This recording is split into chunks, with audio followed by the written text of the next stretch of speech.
नमस्कार दोस्तों, न्यूज डंका हिंदी में आप सभी का स्वागत है।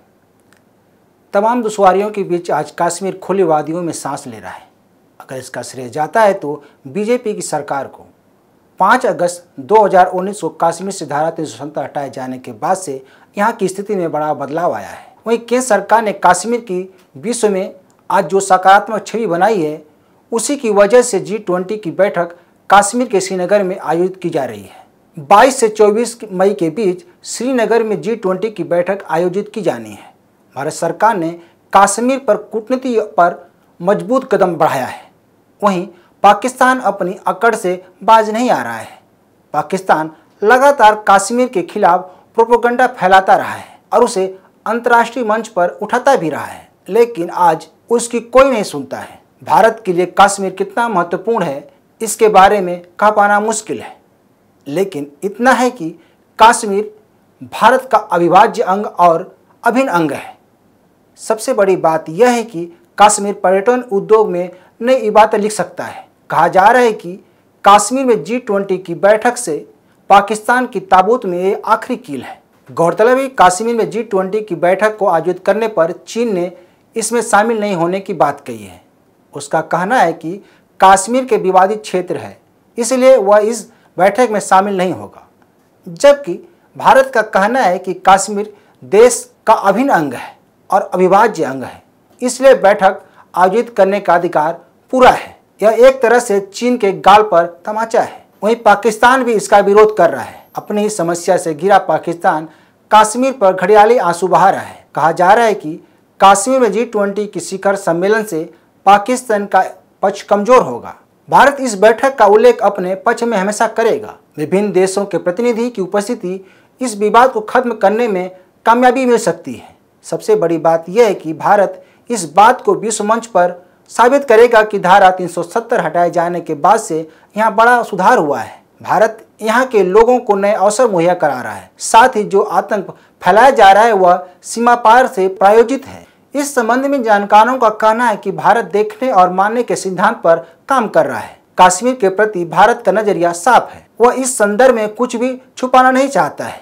यही वजह है कि भारत G20 बैठक का आयोजन कश्मीर में कर रहा है। भारत विश्व समुदाय को बताना चाहता है कि कश्मीर देश का हिस्सा है और धारा 370 हटाए जाने के बाद से यहाँ बहुत कुछ बदला है।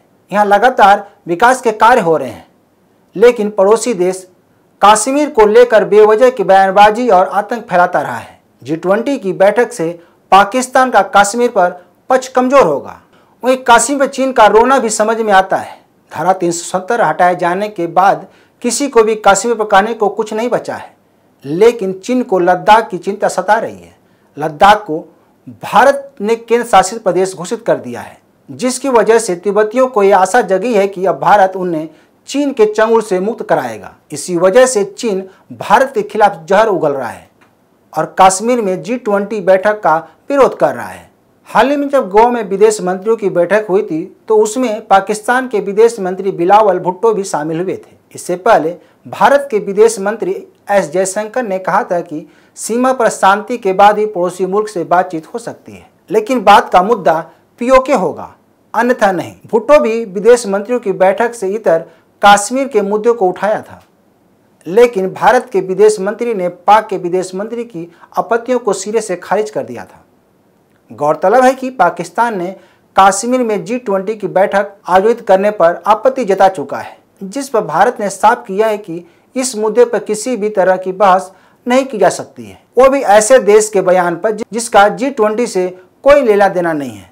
बता दें कि पाकिस्तान G20 का सदस्य नहीं है। वहीं इस बीच सोशल मीडिया पर एक वीडियो खूब वायरल हो रहा है, जिसमें अरब के इन्फ्लुएंसर अमजद ताहा ने कश्मीर को स्वर्ग बता रहे हैं। उन्होंने अपनी वीडियो में कहा है कि यह ऑस्ट्रेलिया या स्विट्जरलैंड नहीं है, बल्कि कश्मीर है, जहां G20 सम्मेलन होगा। उन्होंने आगे कहा कि इसे पृथ्वी का स्वर्ग कहा जा सकता है।